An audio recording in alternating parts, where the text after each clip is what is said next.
So my name is Sam DeLaughter. I'm a sixth-year PhD student at CSAIL, working with Karen Sollins in the Advanced Network Architecture group, and focused on primarily denial of service mitigation and measurement.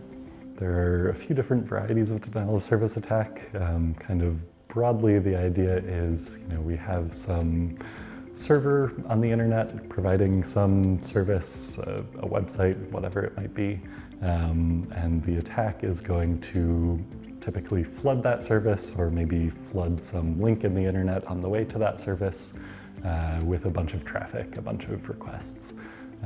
They can come in all different varieties, but essentially the idea is the attacker is taking up so many resources that the legitimate users just have none left for themselves, and so they're not able to access that service. The kind of main approaches to mitigating denial of service attacks today are, either just kind of handle all of the traffic as if it was legitimate traffic by over-provisioning, or which that's really expensive, or to try to filter out malicious traffic if it fits some pattern that you've seen before, but that doesn't always work because there are new attacks coming all the time, so we can't necessarily predict what the next one might look like.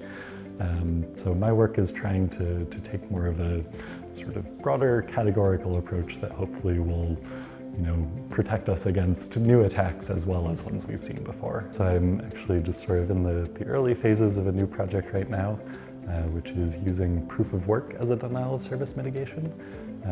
So it's the same thing that's used as a consensus mechanism in Bitcoin and other cryptocurrencies, but here we're doing very, very small proofs of work that take maybe only a millisecond to compute.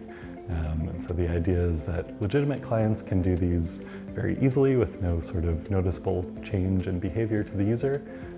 But malicious clients that are trying to send thousands or maybe even millions of requests per second are going to be sort of priced out of that and unable to send the same magnitude of floods that they're sending right now. While I've been here, I've interned almost every summer at a pretty wide variety of places. I've been in academia as like a visiting scholar in Berlin, worked at Akamai, worked at NASA, worked at Arno Labs, which is like a startup that a few CSAIL professors created a few years ago. So yeah, industry, academia, government, kind of all across the board, and really enjoyed all of them, honestly, so it makes it kind of hard to choose. Yeah, so I've really thoroughly enjoyed my time at CSAIL.